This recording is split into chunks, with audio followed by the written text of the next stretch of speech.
Hello and welcome to the Life and Leadership Show.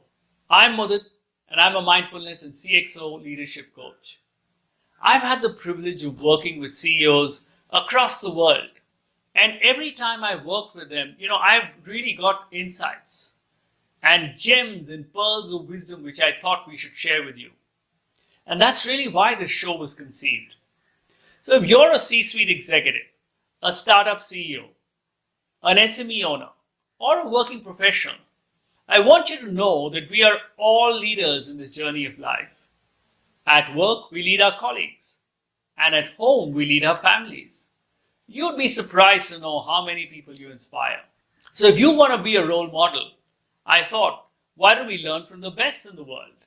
Let's learn from leaders across all walks of life.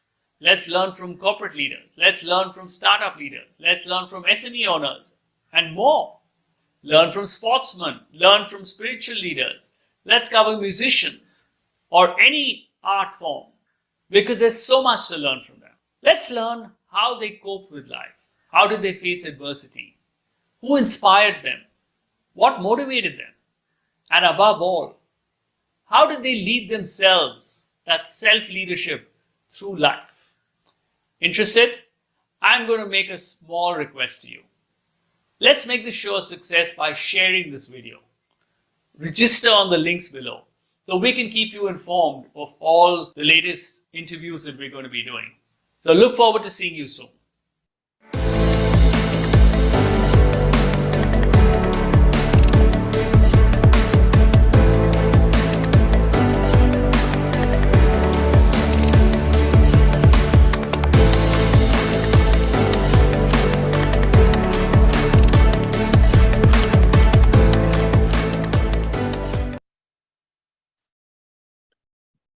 Good evening, ladies and gentlemen. Thank you for joining in across the world. I really want to thank you because you could be doing anything at this point in time, but you chose to be here. You chose to be watching this show, and we're just so delighted to have you here. I'm so privileged to have Sandeep Ghosh here today. Sandeep is an old friend and a senior colleague in the industry. He's the CEO, Group CEO for India and South Asia VUCA. And thank you so much for joining us, Sandeep. Thanks, Mudit. Delighted to be here with you, and thank you so much for having me on your show. Yeah, thanks. So just, we have viewers from all over the world. So maybe they'd just like to know a little bit about you. Just share with them your journey through life, leadership, and what's brought you here today. Oh, that could be a very long story, but if I had to put it in a capsule, born and educated in India, grew up across numerous cities because my dad had a transferable job. Did my undergraduate studies in commerce and accountancy from Sydenham College in Mumbai, and then went on to do my MBA from IIM Ahmedabad way back in 1990. It also means that I've been now working for a little over 30 years. Over my professional career, I've kind of worked in three distinct sectors, worked in consumer products and marketing for the first 9 years with Sportsman and PepsiCo. Spent the next 12 years as a commercial banker, working with Citi and then with RBS and ANZ. My business went through a M&A transaction. And after that, I moved to the insurance sector, worked with AXA's joint venture in India, Bharti AXA, for close to 7 years. Then I spent 4 years in consulting, leading the financial services consulting practice for EY in India. And as recently as 6 months back, I made what was yet another pretty interesting career shift, moving into the world of payments and digital when I moved to Visa as to lead their business in India and South Asia. So it's been an interesting journey in terms of life, where I worked in India and overseas over the last 30 plus years across financial services, consumer marketing, consulting, so pretty diverse sectors and diverse organizations. Thanks. That's really amazing, Sandeep, because it just shows a lot about your caliber to be able to move from consumer banking, from consumer businesses to banking and then, consulting. So I think you bring a great deal of, experience to our viewers, and I'm sure they're looking forward to hear from you. But tell us just a little bit in your journey. Is there anything that significantly impacted you? Any turning point in your life? Was it a person, a book, an experience, something that you feel, really impacted your life? So I wouldn't say that there was a single moment that had a huge impact, but I think there were a series of things that kind of shaped my personality, character, if you may. Like I said, grew up in different cities across India, from Bhubaneswar in the east, small town back then, Mumbai, big city, lived in Jaipur up in the north, did my college back in Bombay, MBA in Ahmedabad. My folks were in different cities even when I wasn't living with them.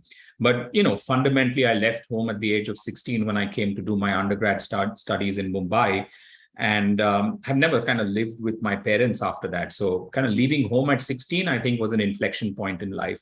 The other thing was my first job after my MBA was outside of India, something which is not very uncommon these days. But back in 1990, I was probably the only B school graduate who got placed overseas in the country. And again, at 21, I left India, had never been beyond Nepal before that. So again, kind of a second inflection point was moving overseas at 21.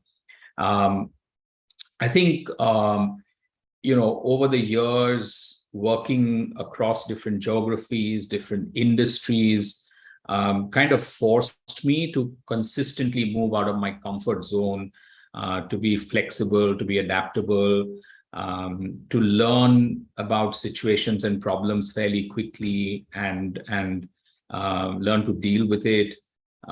Sort of an inherent resilience that comes with a lot of change. Some of it conscious, some of it which just happens because of circumstances.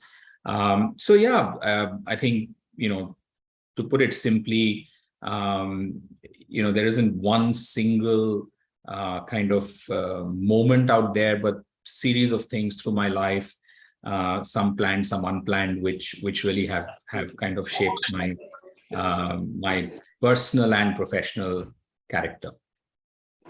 Perfect. I think it's, you brought in some very, very honest truths there, because much as we'd all like to believe that, we plan everything, sometimes the universe has things, planned otherwise.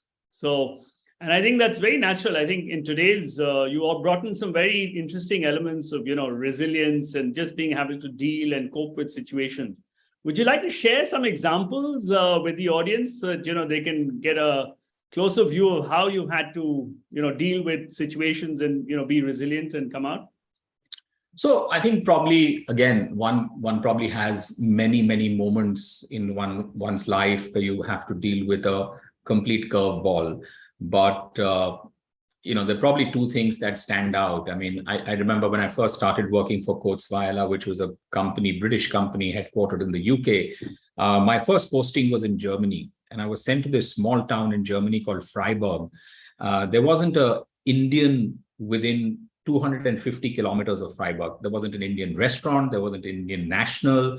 Everybody in Freiburg spoke German. There were a few students and foreigners with whom you could converse in English, but the language of work was German. The language of business, the social interactions were all in German. And much as we grew up in India learning different languages, I had no exposure to German growing up in India. So I went to a night school, studied German for 6 hours a day, outside of work hours, to be able to learn the language in 8 weeks flat. And besides learning a new language and adapting to a very different culture compared to what I'd been used to growing up in India, I also had to fend for myself. I mean, sitting in Freiburg back in 1990, in the middle of the Black Forest in Germany, it was a wonderful, beautiful setting, but I had no friends. I had to literally start life from scratch. I had no friends at work. I had no friends outside work. So I think, it just really made me reflect on how easy life was back home, how easy it was to make friends. And you kind of started to value a lot of things that you otherwise took for granted, including doing housework and things like that when you grew up in India. So I think it just made me fiercely independent. And kind of a year into my stint in Germany, I could speak the language fluently. I was driving all across Europe. I was able to deliver at work. And it just gave me enormous self-confidence that, you throw something at me and I will adapt and I will manage. So that was a great kind of, baptism to change at a very personal level. The other sort of instance that comes to mind was in 2008, at the height of the global financial crisis. I moved from Citi to Royal Bank of Scotland, and I moved from India to Hong Kong, had a young family, and it was a great role. It was an Asia Pacific wide remit. But my first day at work at RBS was the day when the bank declared itself insolvent, went in for government funding, and basically the entire business strategy, everything was up in the air.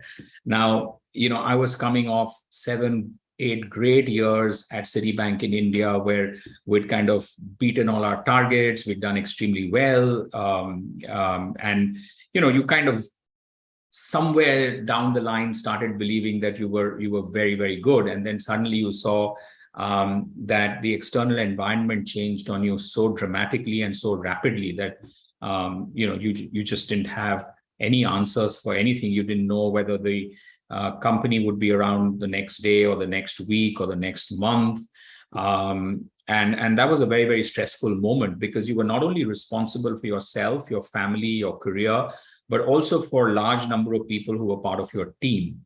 It also made one humble, because you realized that just how many factors in your professional life and personal life, for that matter, are just completely beyond your control. So, it's not only adversity, but it was just a very, very difficult phase. But, one went through it, and you look back in hindsight, and, you came out smiling. The business found new owners, people found new jobs. And, at the end of it, everything was fine. But just at that point in time, it was pretty much doom and gloom in the financial services sector, even outside of financial services.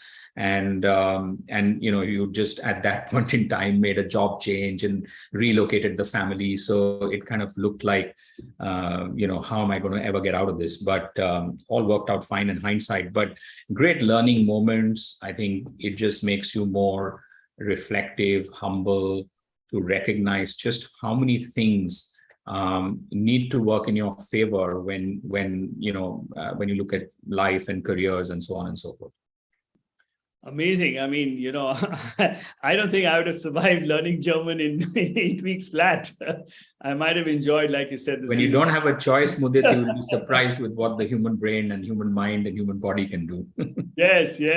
Amazing. I mean, that's really rough, right? When you just come out, so out of B school, the sun is shining, and I think everyone believes at that time that they're all, destined to rule the world, and you get such a rude shock. But it's amazing to see how you've, adapted. And I think another story that you, related was absolutely right. Even nobody could have predicted what would have happened in 2008. I think, it was a real humbling lesson for all of us in financial services.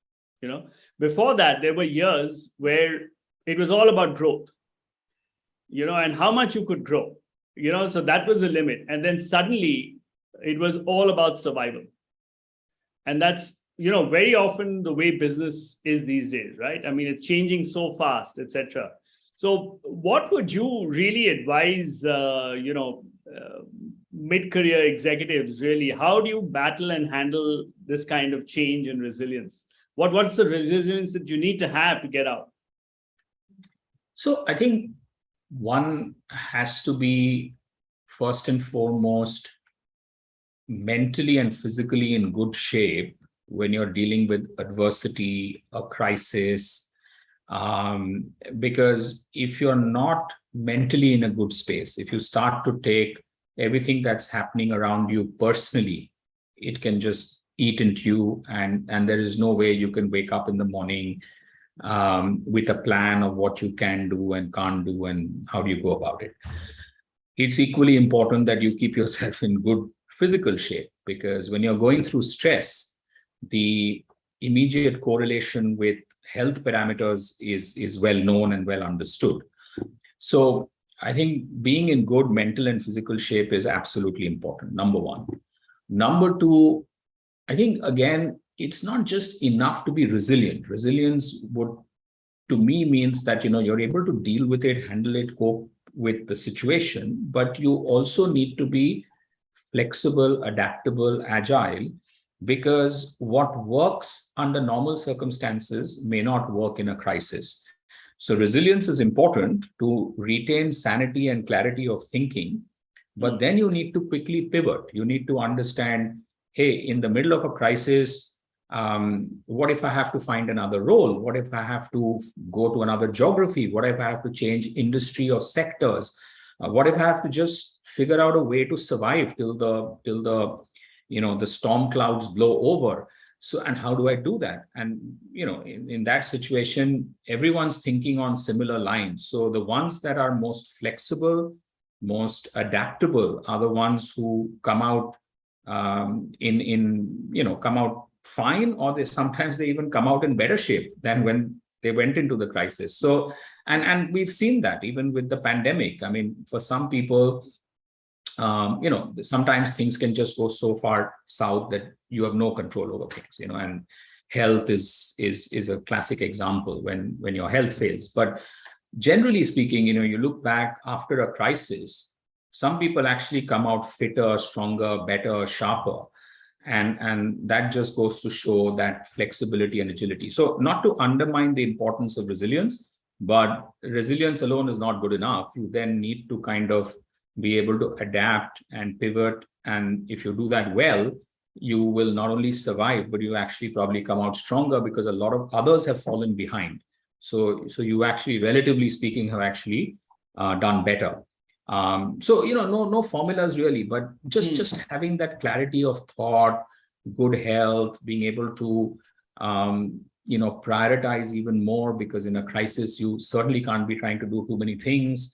All of that helps, and a lot of that is just intuitive, because there are no playbooks. There was no playbook to how to deal with the GFC. There was no playbook to how to deal with the COVID pandemic. So everyone's learning at that point in time. The one who learns fastest and adapts the fastest comes out the winner. But there is no formula. There's no secret recipe you can fall back on in those extreme crisis situations. Very well said, Sandeep. But there's something. It's amazing. When you're much younger, you perhaps, because it's not your reality, a lot of people put so much more emphasis on their careers, their health somehow seems to suffer, and it catches up. I don't know whether it's just something that we're noticing, but a lot of executives in the recent past have unfortunately passed on because of poor health. I mean, just a couple of names. It's not trying to be specific, but it's become more real now, because at 30 you don't think of these things, but at our age now, I'm just saying that as you get on with years, you'll see you big names that you see, who just, so whether it's an Anshu Jain of Deutsche Bank, whether it's Rakesh Jhunjhunwala, a lot of these people, obviously one can't predict. But what's your advice basically to executives who are really stepping on it in their careers today, especially at their much younger years? What should they be mindful of as they get on with their years? So I think a couple of things I'd say, Mudit. The first comment I have to make is that,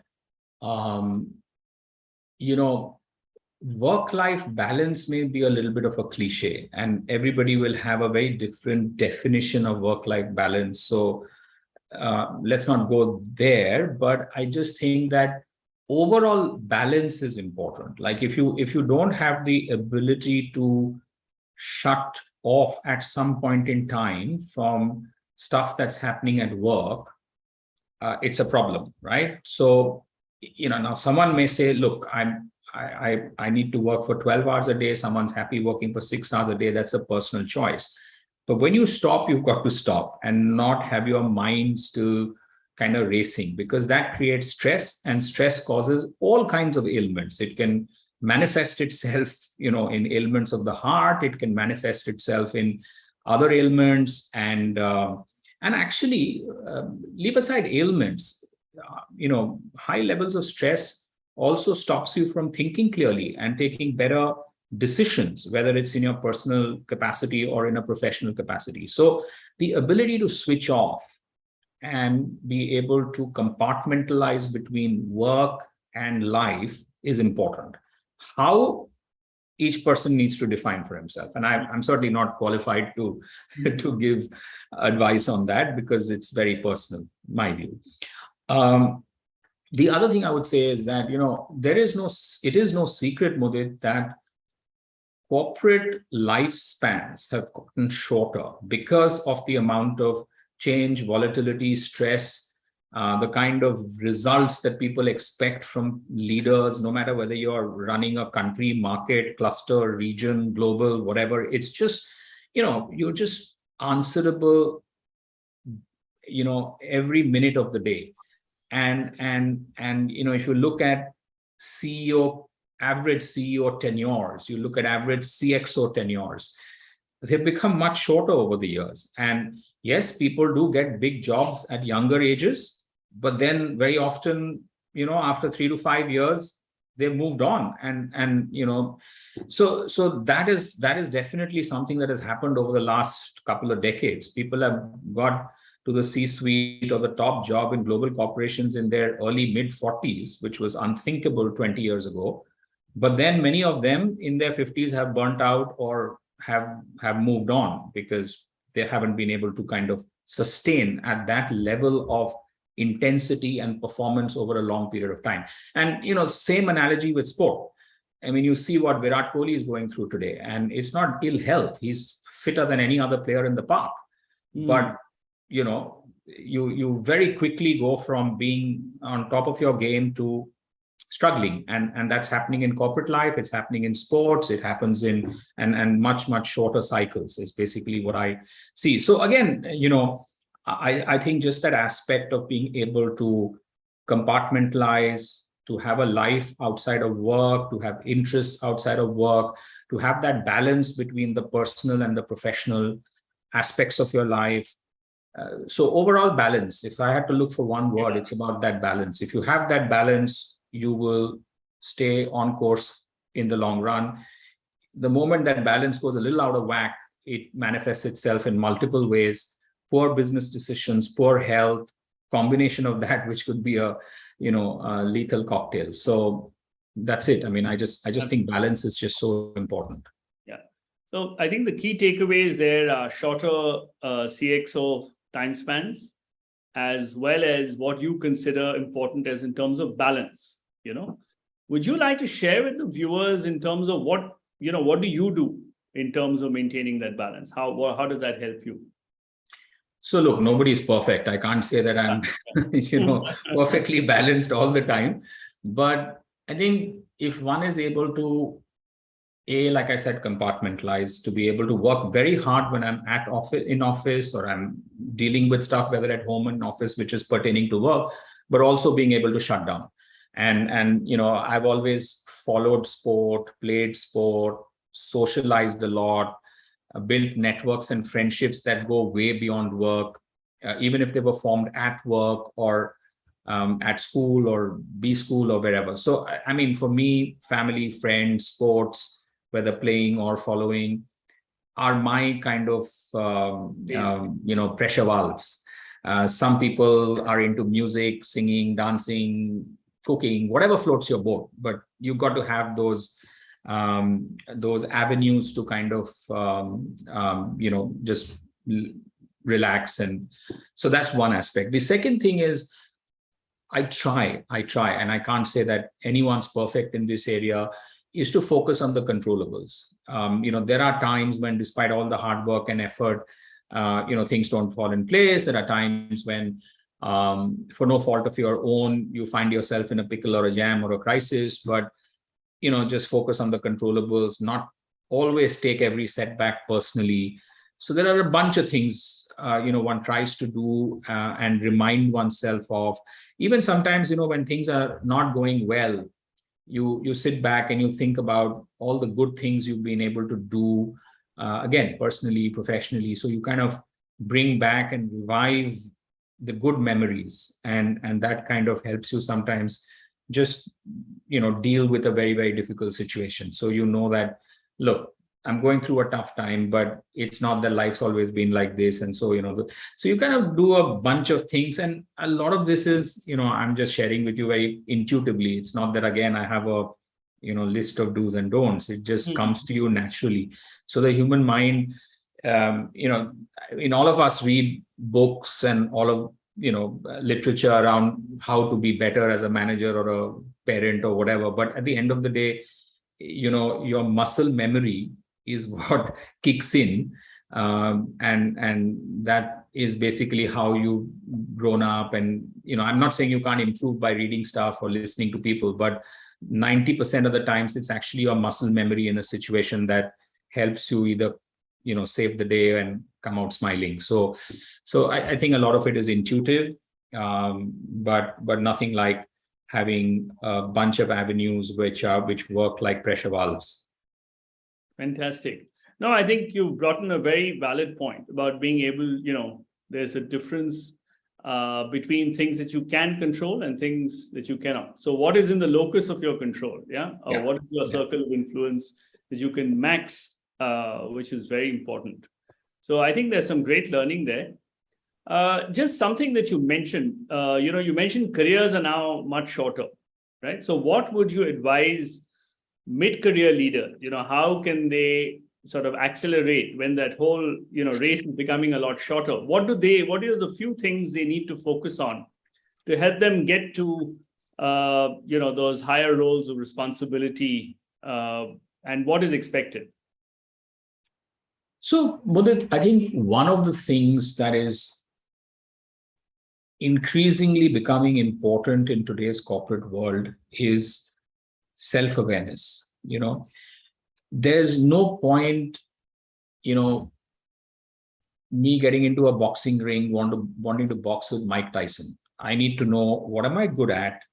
What are my strengths? How do I maximize my strengths? And if I do have weaknesses, it's only human. How do I ensure that those weaknesses are not so stark that they become derailers?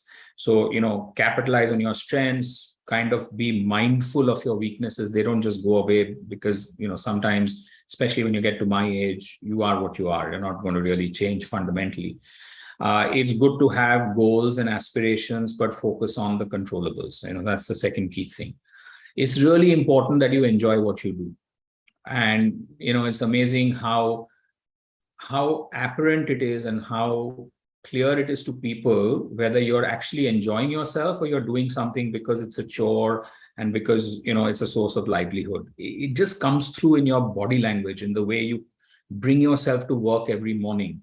So really important to find something which really floats your boat and enjoy what you do. Pushing the boundaries of learning, and then, kind of, at least I personally have always felt the journey, the destination, the company, all are equally important. I mean, it's not like journey is more important or destination is more important. I mean, if you just are on an endless journey and you don't get the promotion, the growth, the advancement, it's not motivating. But journey, destination, company, all equally important.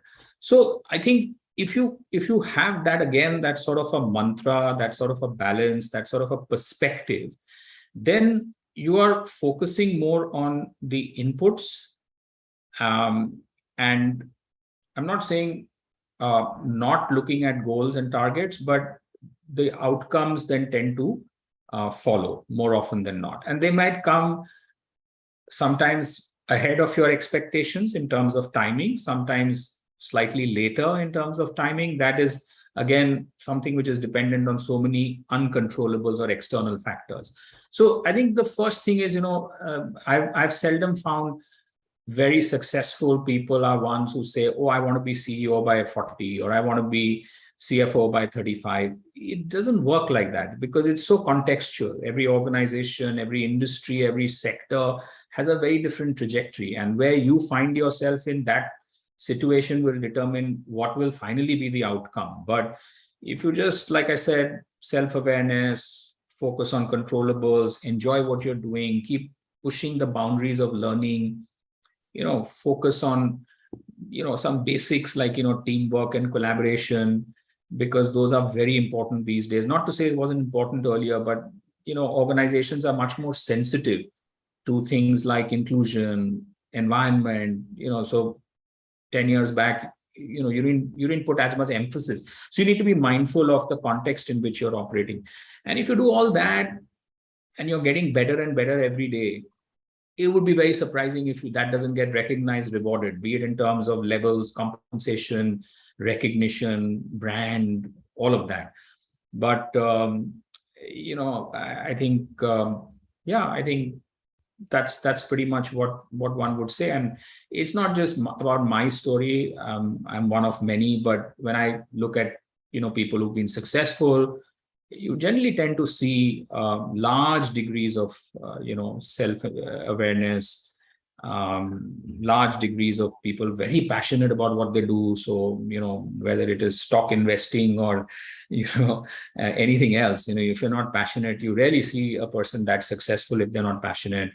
And they tend to have a very different goal orientation. And 90% of the time it works. Fantastic. No, I think you brought in some very important things, specifically self-awareness, because, there's no point climbing a ladder to find that it's leaning against the wrong wall. Absolutely. And that comes with a lot of people, I see it, and I, as I coach a lot of senior people, CXOs across, very often this comes across as a challenge. They begin to question that they've gotten this far, but at what cost? So some of the things that you mentioned are, but on the other hand, when I meet, aspiring mid-career executives who've probably done 10 years, 15 years, and, they come in, some of the things they talk about, and I'm going to get something, bring it down to a little more mundane stuff, not the strategic 50,000 level, but now let's just come down. And they always battle, even now, they talk about a lot of politics at work. What is your advice? What's the best way to deal with, politically charged organizations? And, some are more, some are less, but what's the best way to deal with something like this? So before I talk about politics, Mudit, let me say that, 30 years of work experience across different sectors, different geographies, it is a fact that people's progress in organizations is not just about performance and potential, but there is an element of perception, which also is there. Now, perception is a little different from politics, but if people expect that everything is linear and there is a very basic algorithm and things are going to happen because you did this, something is going to happen, it doesn't play out like that. And the fact of the matter is that there is favoritism, there is politics, there is perception, there are personas that are involved, and that's a fact of life. Now, again, there are two ways to deal with politics. One is to say that if politics is the creation of an individual or a couple of individuals, you could actually outlive them in the organization. So you kind of say, look, this is not my cup of tea. This is not how I'm going to be. I will be authentic to myself. I will do what I believe is right. And if somebody is pursuing a different tack, they may not survive forever. However, if the culture in an environment is toxic and it's really eating into a professional in a manner in which they are unable to get their best to work every day and they are not enjoying themselves, it is sometimes better to just move on, because individuals can change faster than organizations, right? So you've got to have that ability to discern that is it a individual, a boss, a peer, that is creating an issue around politics, toxic culture, etc., or is it systemic? And then you're going to decide that, how do I deal with this? But there's absolutely nothing wrong if someone says, this organization, this culture, this kind of politics is not for me, and I'm going to, the world's an open place, the choices are plenty, and why be unhappy somewhere? So, that's probably the best way to deal with it. And some other people say, look, this is a phase, and I've been in this organization very long, I've invested here, and if this phase will blow over in a year or two, then hopefully things will change. So it's a very personal call whether you're willing to wait it out or you're willing to move. And there's no right or wrong answer. You got to take that judgment call on that day in that situation. Thanks, Sandeep. I think that's a very holistic answer, because one has to make the choice also, whether to play the game, to move on, and it's subjective. But you brought in a very important point about perception. That's a fact of life, because I think only in school we were told, you work hard, you'll do well, but it doesn't happen like that in work life, right? It's not linear, and a lot of this. So what is it that, mid-career individuals specifically can do about building the right perception? So there's a bunch of things which are things that people can work on. Like, very often, like I said, again, people focus on, I was given these tasks, this is how I've completed the tasks, and therefore I should get this rating, I should get this promotion, and I should get this compensation bump, etc. So that's that very linear way of thinking. But very often people forget about things like how are they being viewed as a long-term potential or an asset for the organization that they're working for? Are they seen as an external brand ambassador of the organization that they're working for? Do they embody something special? Are they building some kind of a legacy that people will remember them for? What is their executive presence in a room full of people? If they got a 5-minute elevator ride with their global CEO, would they be able to make an impression, or would they not make an impression? So, those little things also matter. And again, not to say that can overcome the absence of performance or, wipe out the absence of potential. But again, in a very competitive world that we live in today, there are always a cohort of people who tick all the boxes on performance and potential. But if the rest of the package is not complete, then when there is one role and there are 4 candidates, who gets the job? The person who has a few other pluses beyond just the obvious rating and track record. And as the pyramid starts to narrow, that becomes a bigger discriminator, because, like I said, for every job, there are probably 5 very, very capable and competent candidates. So in the early part of one's career, you focus on more the 2 Ps we talked about, performance and, output and all of that. But as you move up the corporate ladder, coming across as a very solid, balanced individual, doing something which is beyond the call of their daily job and their remit. Very often people come to me and say, Sandeep, these are my KRAs and this is what I've done. And I'm always reminding them that these were your KRAs, this is what you've done, and that's why you get a salary. If you want to be, treated exceptionally, then you need to talk to me about the 3 things which were way beyond your actual day job, which you've done. Have you created something which was disruptive? Have you done something exceptional? Have you made a mark in the last 12 months or 18 months? Created a legacy for yourself, been innovative, or something. And that's what kind of will set you apart. And very often those conversations become very interesting then, because people were so focused on making sure that they did what they were being asked to do or what was on their goal sheet that, they've kind of forgotten that there's more to it than that. And look, that outperformance needn't always be on very specific organizational metrics. There are a bunch of people who do work on, on the CSR front, on volunteering activities, on going, outside of work and also making an impact as individuals out there in society. And organizations take notice of some of that as well, because they're representing the organization and the brand in more ways than one. So it's not always about just saying, I over-delivered by 30% over my target. It's a question of how you performed on a much broader landscape than just your scorecard or your metrics. And that's sort of a big thing these days as well. Yeah.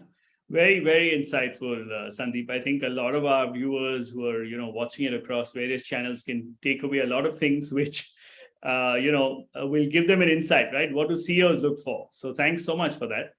One of those points that you talked about there was executive presence. I'd just like to ask you, what is your definition and what can, executives do to build that? How do you recognize that? So, again, I don't have like a kind of a textbook definition, but I think first and foremost, when a professional walks into the room, there is an immediate impression that they make the first time they open their mouth to speak. And some people who have terrific personalities, in fact, make an impression not even when they're speaking, even when they're silent, just from the way they look at you or they conduct themselves, or just not from the smart answers they give, but from the intelligent questions they ask. So one aspect of executive presence is just the way you're physically turned out and all of that. But there's a bigger aspect of executive presence, which is around content. And when you have a combination of presence with content, and you do that consistently day in and day out, you build a personal brand. And I'm not talking about people who are in the media every day and who do a bunch of PR to kind of promote themselves and sometimes over promote themselves. And I'm not going there at all. I'm just talking about, speaking with gravitas, being very measured and thoughtful in how they react and respond to questions or pose questions. And then, of course, just how you just bring certain amount of energy, passion, and presence, make your presence felt. And that kind of then makes it a complete package. And it's not that every CEO out there is a charismatic personality. Some people are more charismatic than others, but you would probably find 70% or 80% of the CEOs out there of global corporations have very, very strong executive presence. There could be a few people who are just so exceptionally bright that even without that, they kind of get there. But by and large, you would find that most leaders, in fact, doesn't have to be CEOs. It could be political leaders. It could be thought leaders. Do have that presence where it's kind of the impression they create the moment they walk into the room or they start speaking or the way they conduct themselves. Very well said. I think a lot. Even by all the models, it's hardly 3% of what people actually speak. That decides perception. About who you are, what they do, and where it takes. There's so much more that's happening in terms of body language, etc., which a lot of people are not mindful. And I think you brought out some very valid points there. Now, there's also today, with social media that's sort of exploded. In a sense that it equalizes a lot of things today, because whether it's knowledge, whether it's accessibility, the world has become a lot flatter with the internet, right?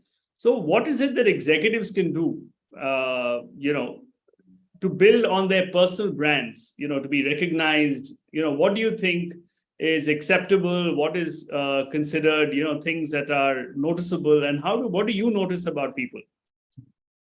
So two things, Mudit, I'd say. First and foremost, you're absolutely right that the information asymmetry that existed 15, 20, 30 years ago is gone today with the internet. Not that everything you find on the internet or on Google is accurate, but information is no longer a secret sauce, or models or frameworks or data. Everybody pretty much has, it's pretty democratized, let's put it that way, right? So if you look in the right places, you will find the right information, models, frameworks, etc.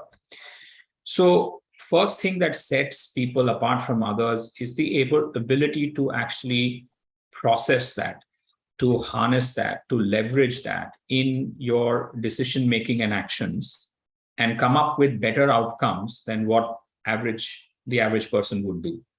So whether you're a leader or you're a consultant or whatever, an advisor, a coach, if you are seeing the same things that 5 other people are seeing, but you're able to take more away from that and turn that into actions that give you an advantage over others, is what defines outperformance or exceptional performance, or what differentiates truly exceptional people from average people. So that's one part of it.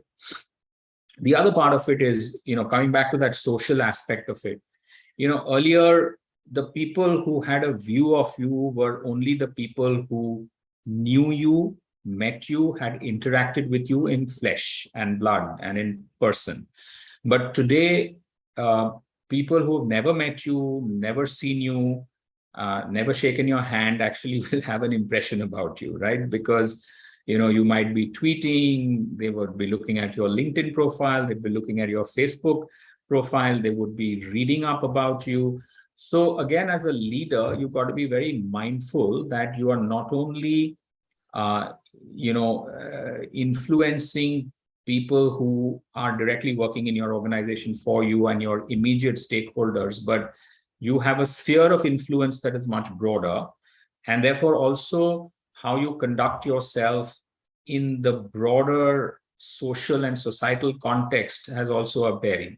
And you've seen, again, recently, there have been so many situations where people have done things which 10 years ago they would have gotten away with, but not today, because it just gets picked up like that, and it might even get blown out of proportion. But the question then you ask is, what on earth were you trying to do when you were firing someone on social media or something like that, So you've got to be a lot more mindful about not just the impact, the consequences, the reach of your actions. It's tough, but there's a price to everything. And if you do the right things, your sphere of influence is bigger. But if you make one misstep, the number of people who will be, kind of taking a negative impression away is also much larger. So it's a double-edged sword in my book. Absolutely. So I think, you brought in 2 very good things or takeaways that I specifically. One is in terms of data is available to everybody, but somebody who's able to pick up actionable insights or, things that sets us apart, which, and I think, it's very good because you worked in the corporate world in terms of the normal as well as consulting.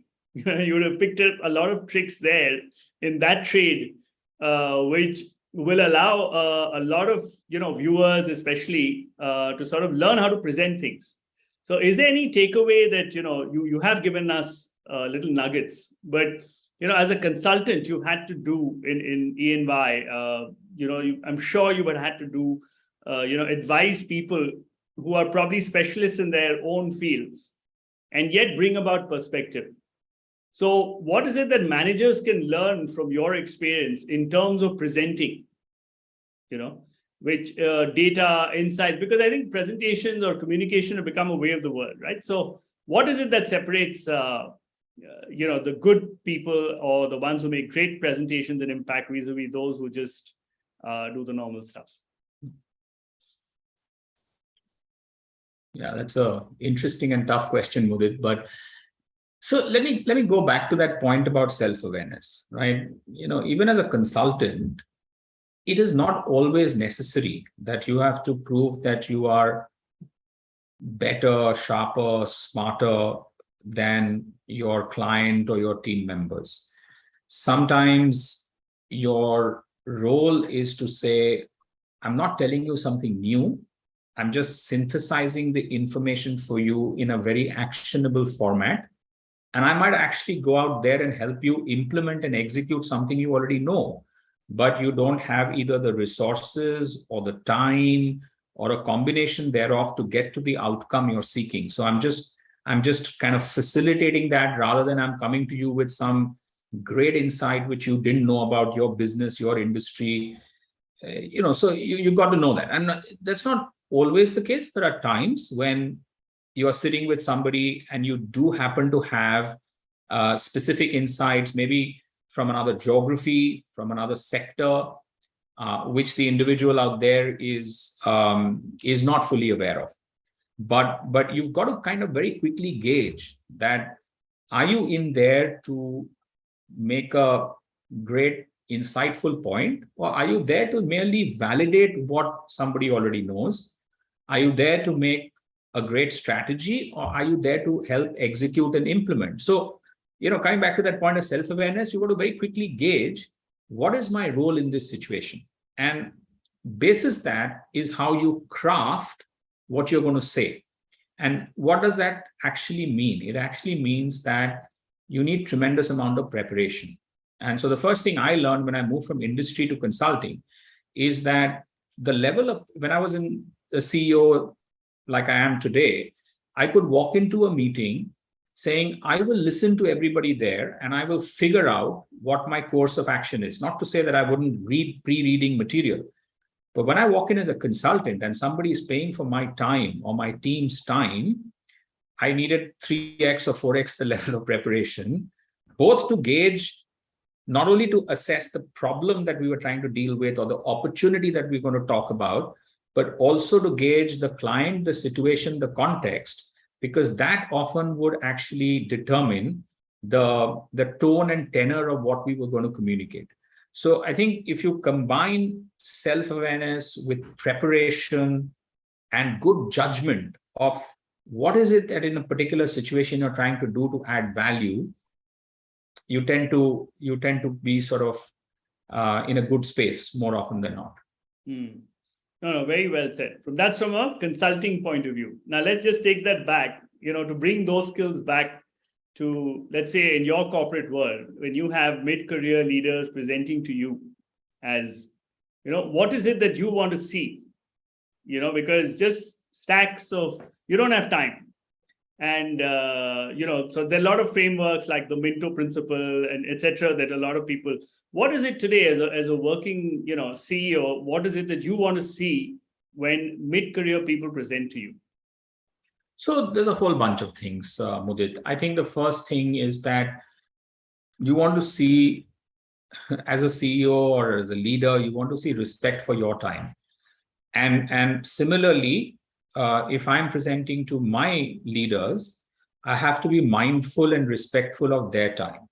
So to be very, very mindful that first and foremost, how much time do I have? And in that time, what is it that I'm seeking at the end of this conversation? Is it a decision?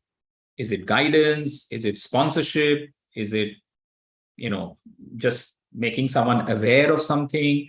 So be very clear about time and be very clear about objective.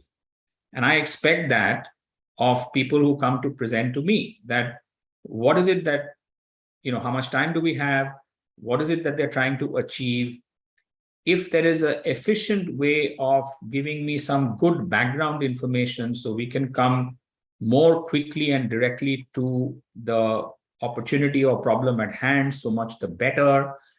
And really at the end of it doesn't matter whether you get there in 2 slides or 20, if you really come to, okay, now we've talked about all this and this is where we need you to help or contribute or decide or guide, it's just helpful. And everything I'm saying, Mudit, goes back to, there's so much to be done. There are so many things that hit you every day, which are planned and unplanned, that if every conversation is very crisp, is to the agenda, and gives both the recipient, which could be me, and the participants, which could be my teams, what we were looking for when we walked into that room or into that Teams call or Zoom call, it's great. So, then everyone walks away feeling, okay, I learned something, I gained something, I got the decision I was looking for.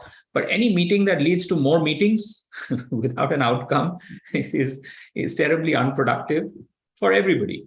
So I think, again, the pandemic, one of the few silver linings there is people have become more mindful and conscious that are we utilizing our time in the most effective manner?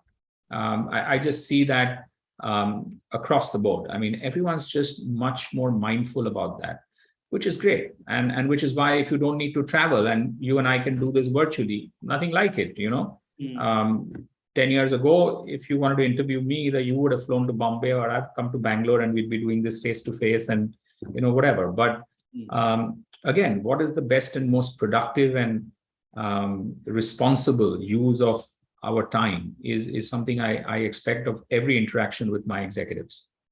Fantastic. I think that's a great takeaway for a lot of people because, in the enthusiasm to show how much work they've done, the showcasing of the work happens a lot more than, the actual decision making or what you expect. So thanks so much for that.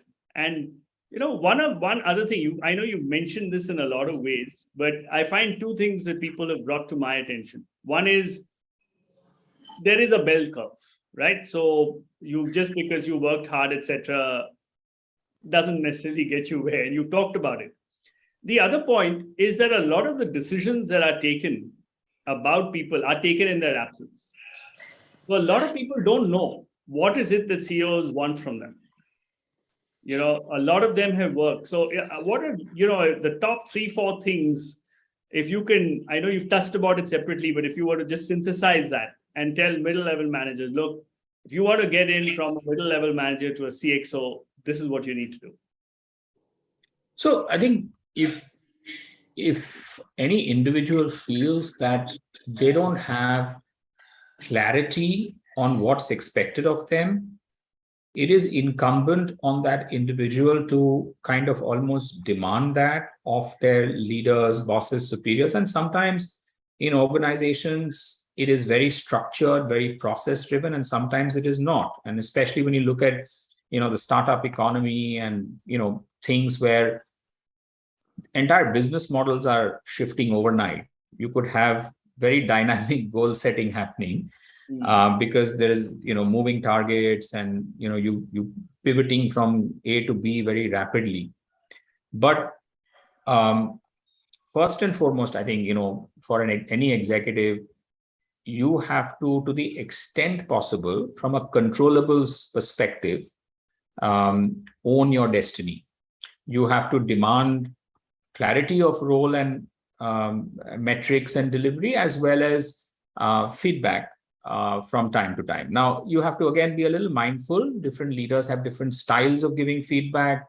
They like to do things. Some are more structured, some are more unstructured, but checking in every now and then is advisable, because the last thing you want to do is spend 6 months or a year and then discover that you were completely operating at a tangent to what was being expected of you by an individual or a group of leaders who you are accountable to. And even you have matrix organizations, which are not entirely uncommon, especially in global organizations. It is all the more important to make sure that you've got all your stakeholders and you've got some kind of alignment as to what is being expected, demanded of you, and you do that check-in periodically to ensure that you are on track. So that's extremely important. And again, very often it's not just people don't just leave organizations because of politics. They also leave organizations more often than not because they don't like their boss or they don't have the right equation, and they leave their leaders. They don't even leave the company, actually. So if someone finds that, look, I'm not getting clarity as to what's expected of me, I'm not getting the kind of feedback I need to grow and develop, then sometimes it's time to look for a better home where these will be in place. But like I said, you've got to be mindful that sometimes your leader himself or herself may not have that clarity because the business models are kind of evolving and changing overnight because of the market and the environment that you operate in. And especially when you look at digital and technology and disruption that's happening, certain businesses are just going through tectonic shifts in very, very short spans of time. So the expectation of how much clarity and kind of clarity and the structure with which performance appraisal, bell curves, feedback, etc., is implemented could be very, very different from industry to sector to company maturity, where the organization is in terms of its maturity curve. So you've got to be kind of mindful of that. You can't compare, two organizations because they could be at very different maturity spectrums. But yeah, I think that's fundamental, that you've got to be at least clear about what's expected. You've got to be checking in, demanding feedback. And equally, even a mid-level manager should be living what they expect of their bosses with their team members and their peers at times. Feedback from peers is also very relevant. And some really successful executives actually not just manage up, but they manage sideways very well as well. Because when you start to rise in organizations, it's that whole ecosystem perception that is as important as just what one individual boss might think of you. So as you get more senior, managing that ecosystem, managing the peer feedback and perception is important. Some people get very singularly focused on the boss, and that's not ideal. That's all right. Okay, thanks very much. As we get to the top of the hour, I'm just going to ask you one more thing, which is now that you've I think all of us belong to a different era, right? So there's so many more opportunities that have emerged. Well, what would your advice be to corporate executives? Should they look at stints in startups, which are very different because they work very differently? And what is your perception? What advice would you give in terms of building the right kind of experience to people? I love the way you put that, Mudit. All of us belong to a different era. That's a nice way of saying you're an old man, but no offense taken. Yeah, we should. Self-awareness is also part of that is being aware of how old you are.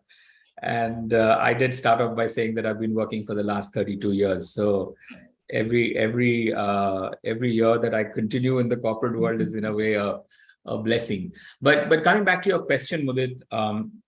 So look, again, this whole thing about startups versus legacy organizations, it's a very personal choice because they come with very, very different dynamics, and there are some people who like the buzz, the uncertainty, like I said, changing business model or target operating model, the potential, if you really make it big, to see disproportionate financial gain if you had stock options. And there are a lot of other people who don't revel in that level of uncertainty, that level of risk, that level of maybe even working 16, 18 hours a day if that's what the startup situation warrants. So it's a very, very personal thing. And a lot of people make that mistake, Mudit, to get lured by either the potential financial upside or a better designation, because startups can be more liberal with that than a very typical legacy organization, and then they find themselves like a complete fish out of water. And then there are others who walk away from these storied companies and then they go and start something on their own, and they would never go back to the bureaucracy and the process driven kind of environment that they came out of. So it's very, very personal. The only thing I'd say is that if you kind of feel that you've made a shift that is not for you, there's no problem in kind of correcting that. Yeah. So I would certainly encourage people to say, because some things, unless you actually experience it, you don't know whether it's going to work for you or not. There's some things, sometimes you're very clear that this is just not for me. But if you are kind of caught in between, I always would encourage young people to say, okay, go out there, take a risk, give it a shot. If it works, great. If it doesn't, if you had conducted yourself with dignity and if you build good relationships, legacy organizations always like to take people back. And in EY, we used to use this term boomerang. There's a lot of people who would leave and come back.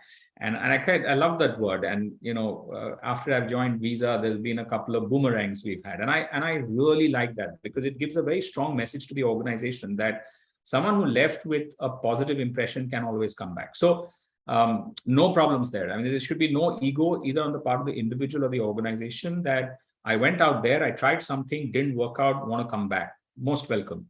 But there's no point playing guessing games, right? You got to carry off, if you really think you want to give that kind of startup a shot, be my guest, go do it. But, sometimes people, when they leave, they say, sorry, I can't serve out my notice period because I've got to be there tomorrow morning. Now, that is bad. That just shows that you're not being professional about it. But if you, like I said, if you leave with respect and dignity and without breaking any of the organization rules, 9 out of 10 times you'll be welcomed back if you want to come back. If you go out there and thrive, nothing like it. And you could still be working with your earlier organizations in different capacities now. In fintech, a bunch of our former colleagues, Mudit, I'm sure you know a whole bunch of people like that. I do too, who actually work with us because they've gone out there, started something, and they're still collaborating with the legacy banks, insurers, consulting firms, or payment firms. So perfectly fine with that. So my advice, go out there, try your luck, try different things. If it doesn't work, no problem. Great. Thanks so much, Sandeep. Thanks so much for your time. I think, I could have gone on for a long time, but time sort of, we need to sort of stop this somewhere. But, what I've really taken away, some of the great learnings is, one is self-awareness. And I really love that because, as somebody who's a mindfulness practitioner, I think that's the most fundamental thing that somebody could take away.